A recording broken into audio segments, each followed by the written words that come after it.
Hello, and welcome to Lyla's Lullabies, where we spend time exploring with Lyla, a traveler who wanders the world at her own pace, while sharing her most enriching and restorative moments with you. In tonight's story, we'll follow Lyla as she explores the multifaceted city of Liverpool, England.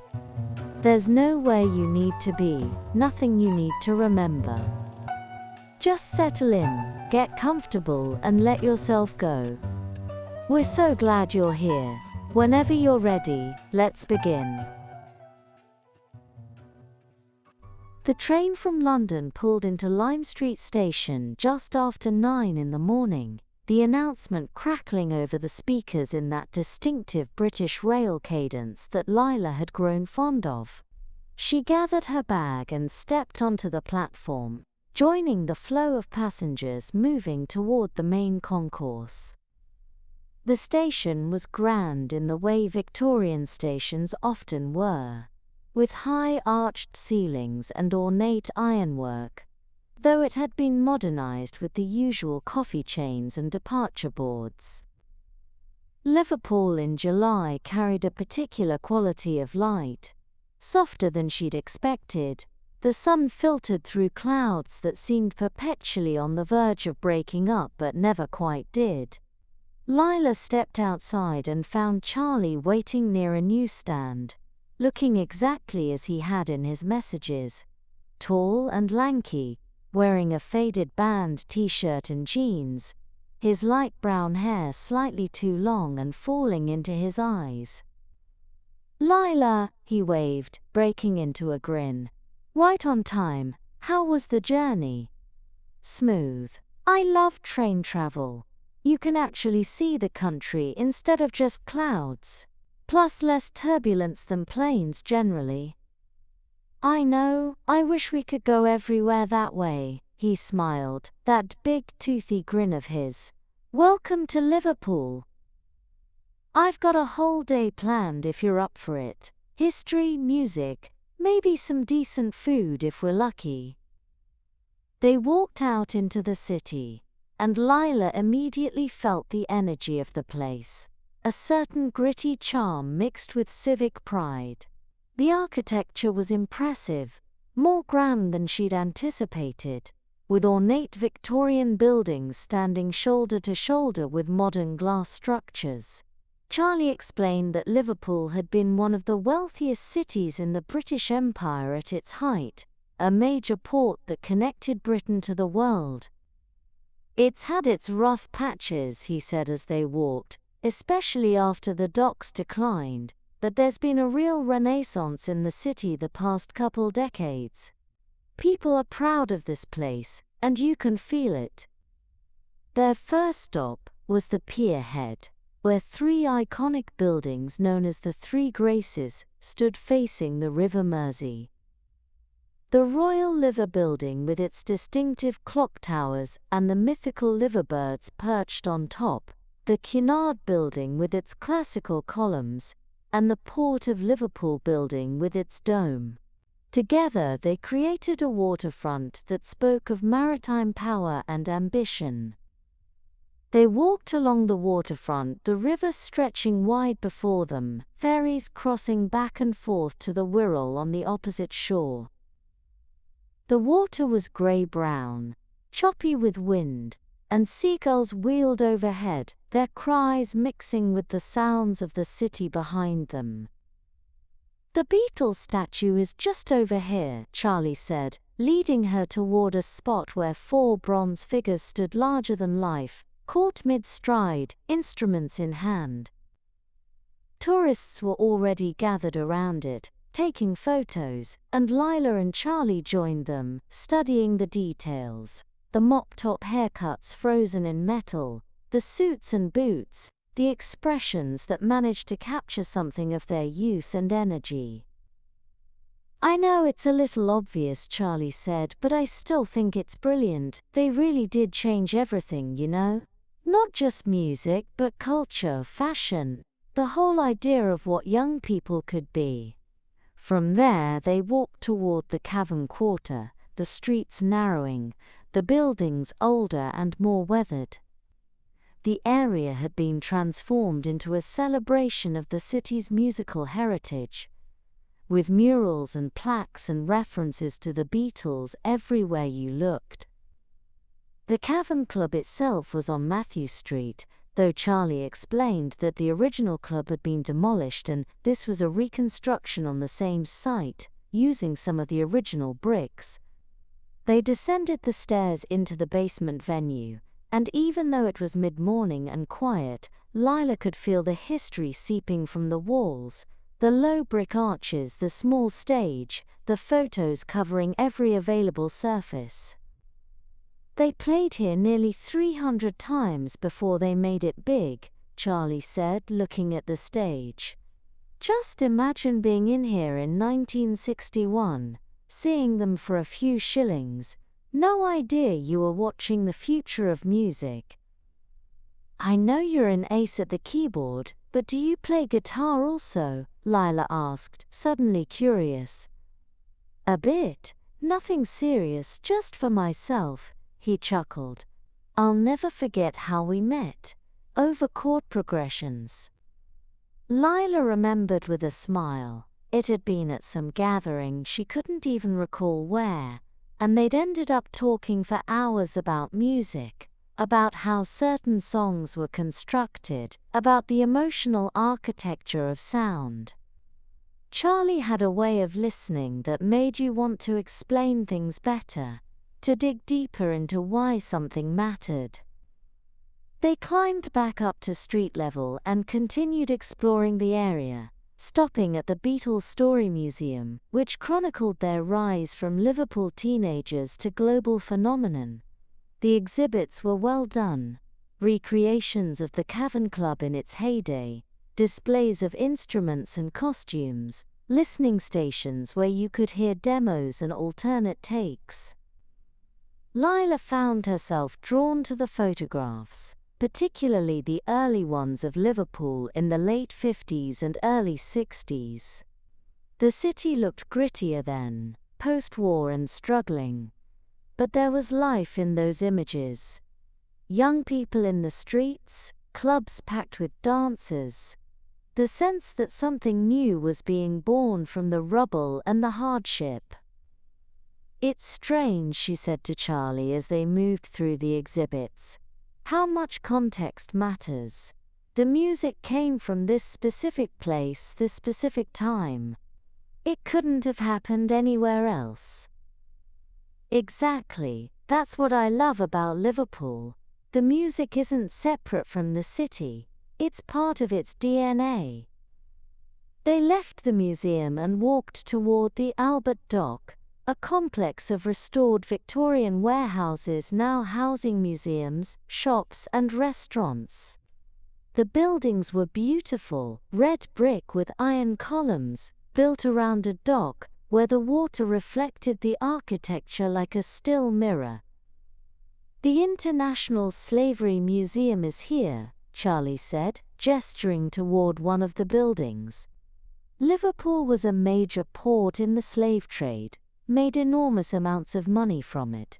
The city's been pretty good about confronting that history, not trying to hide it. They spent some time in the museum, moving through exhibits that laid out the brutal economics of the triangular trade, the human cost measured in millions of lives destroyed. It was sobering and necessary, and Lyla appreciated that the museum didn't flinch from the details, didn't try to soften the horror of it. Outside, back in the sunlight, they walked along the dock, looking at the boats moored there, some working vessels, others converted into cafes or floating galleries. The dock area was busy with tourists and locals, street performers setting up, the smell of coffee and food drifting from the various establishments. Fancy some lunch? Charlie asked, checking his phone for the time. There's a decent pub not far from here that does proper Liverpool scouse. Figured you should try it at least once while you're here. The pub was tucked away on a side street, the kind of place that looked like it had been there forever. Inside it was dark and cozy, all wood paneling and brass fixtures, with photographs of old Liverpool covering the walls. They found a table near the window and Charlie ordered them both scouse, a hearty lamb stew with root vegetables, served with crusty bread and pickled red cabbage. "It's poverty food really," Charlie explained as they waited, "something you could make cheaply, and it would feed a lot of people. But done well, it's comfort food at its finest." The scouse arrived steaming hot, and it was indeed comforting, the lamb tender and flavorful, the vegetables soft and sweet, the broth rich and thick. They ate slowly, enjoying it, the bread perfect for soaking up the last of the gravy. "This might be the most satisfying thing I've eaten in months," Lyla said, breaking off more bread. "Wait until you try sticky toffee pudding. That's coming later." After lunch they walked toward the Georgian Quarter, where grand townhouses lined quiet streets, their facades elegant and proportional. "This was where the wealthy merchants had lived," Charlie explained, "the men who'd made fortunes from the docks and the trade routes." The houses were beautiful but also sobering, knowing where much of that wealth had come from. They stopped at the Liverpool Cathedral, an enormous Gothic Revival structure that dominated the skyline. Inside, the space was vast and soaring, the stone columns rising to a ceiling that seemed impossibly high. Light filtered through stained glass windows, creating pools of colored light on the floor, and the silence was profound, broken only by the occasional whisper of other visitors, or the distant echo of footsteps. "It's the largest cathedral in Britain," Charlie said quietly, his voice barely above a whisper. "Took over 70 years to build. There's something about the scale of it, makes you feel very small, but also connected to something bigger." They sat in one of the pews for a while, just absorbing the space, the peace of it. Lyla let her mind drift, thinking about all the people who'd sat here before, all the prayers and hopes and griefs this space had held. There was comfort in that continuity, in being part of something that would outlast any individual life.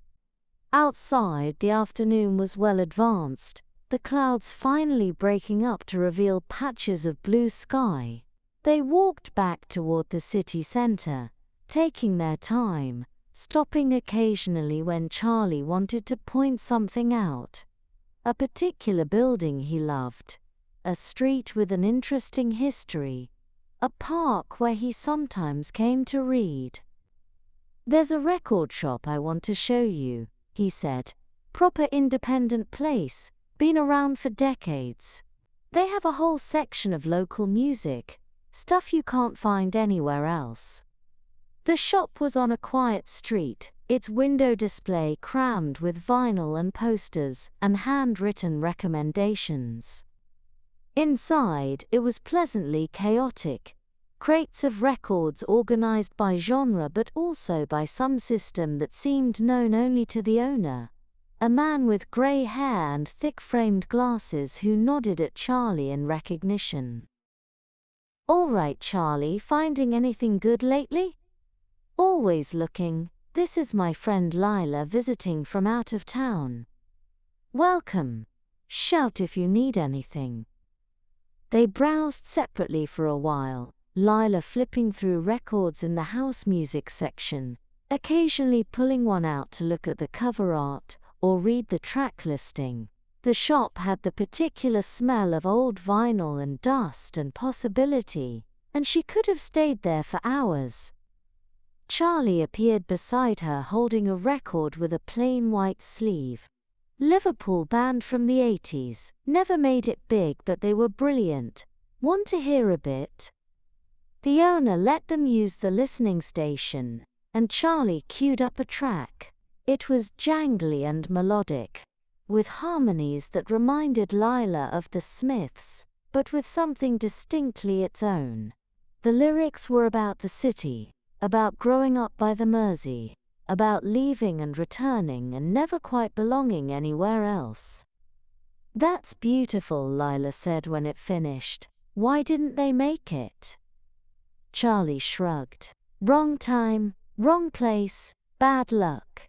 Happens to most bands, doesn't it? But the music still exists. That's what matters."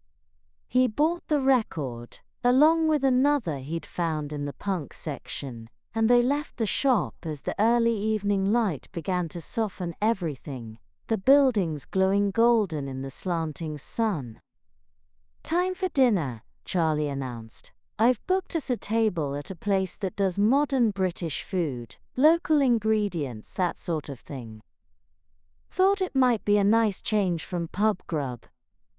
The restaurant was in a converted warehouse, with exposed brick and industrial lighting, but the atmosphere was warm and welcoming. They were seated at a table near the window, looking out onto a quiet courtyard where someone had planted herbs in wooden boxes. The menu was indeed focused on local ingredients: Morecambe Bay shrimp, Lancashire cheese, Ribble Valley beef. Lyla ordered pan-fried sea bass with samphire and new potatoes, while Charlie chose the duck breast with beetroot and blackberries. The food arrived beautifully plated, and it tasted even better than it looked. The sea bass perfectly cooked, crispy skinned and tender inside, the samphire adding a salty crunch, the potatoes buttery and rich. Charlie's duck was equally impressive, the meat pink and flavorful, the sweet tart berries cutting through the richness. "This is miles better than I expected," Lyla admitted. "I had this idea that British food was all, I don't know, grey and boiled." Charlie laughed. "We'd been trying to live that down for decades, though honestly, some of the old stuff is brilliant when it's done well. But yeah, there's been a real food renaissance the past 20 years or so." They shared a sticky toffee pudding for dessert, and it was everything Charlie had promised: impossibly moist cake drenched in butterscotch sauce, served with vanilla ice cream that melted into the warm pudding. It was sweet and rich and utterly satisfying.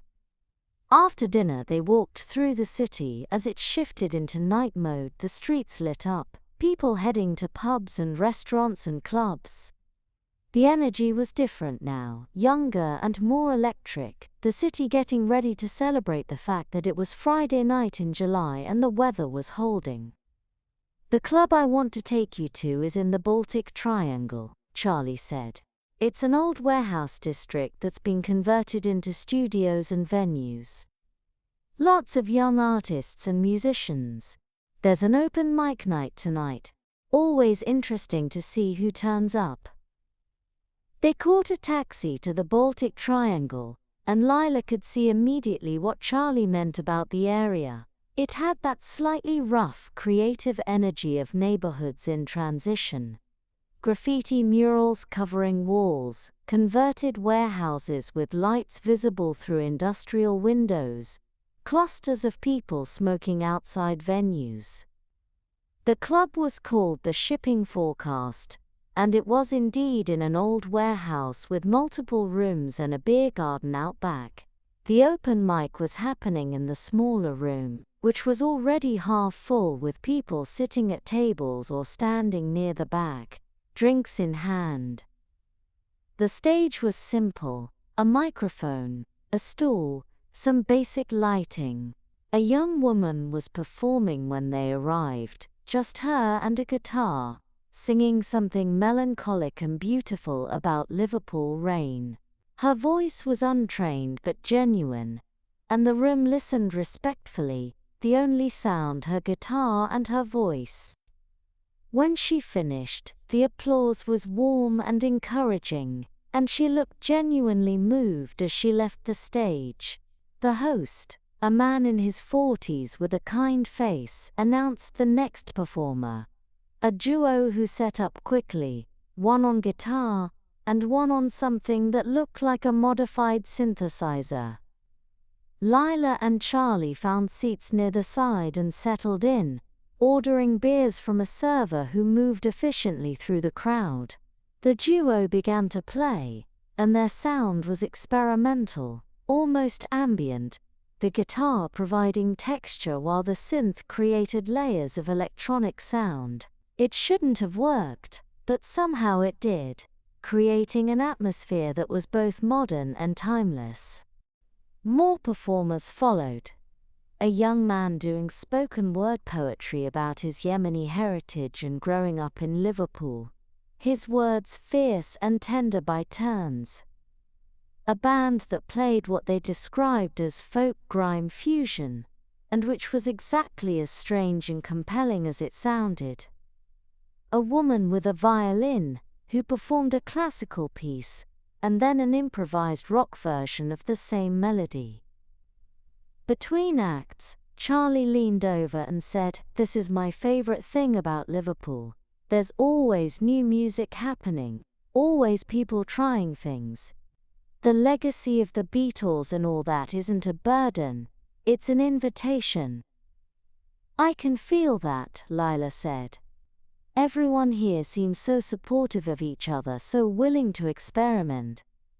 The night continued, act after act, the quality varying but the sincerity never in doubt.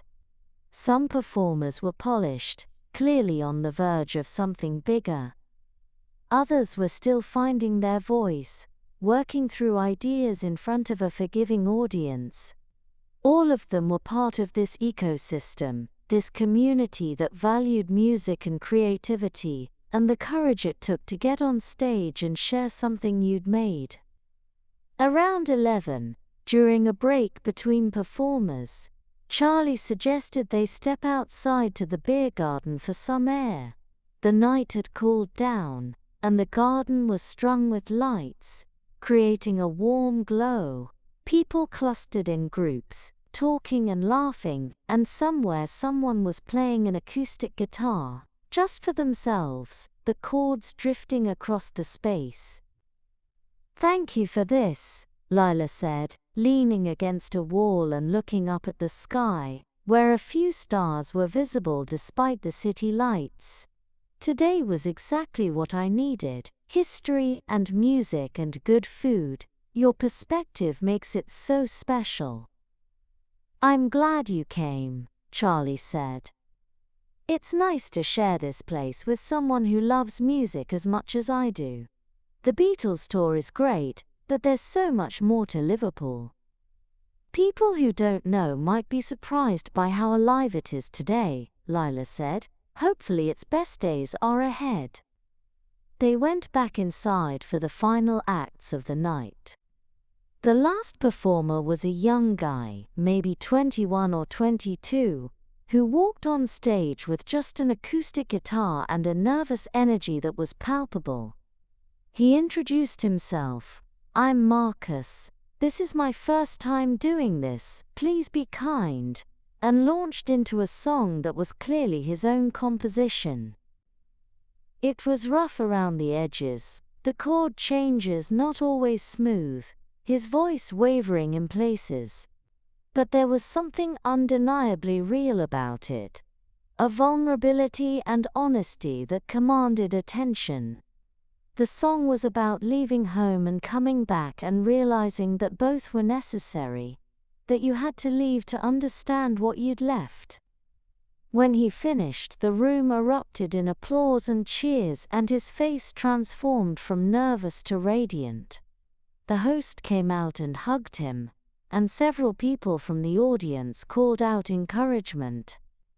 Lyla found herself clapping hard, moved by his courage, by the whole night, by this city that made space for new voices alongside its reverence for the old. The open mic wound down after that, people beginning to drift toward the exits or to other rooms where DJs were starting sets. Lyla and Charlie stayed for one more beer, talking about their favorite performances, about music in general, about the strange and wonderful fact that they'd met through a shared love of it, and here they were, in Liverpool of all places, still finding new things to appreciate. Eventually they made their way outside, the night fully dark now, the streets still busy with people moving between venues or heading home. They walked for a bit, not in any particular direction, just enjoying the night air and the energy of the city. "Where are you staying?" Charlie asked. "I can share a taxi with you." "A hotel near Lime Street, easy enough to get back." They found a taxi rank and climbed into a black cab, giving the driver Lila's hotel address.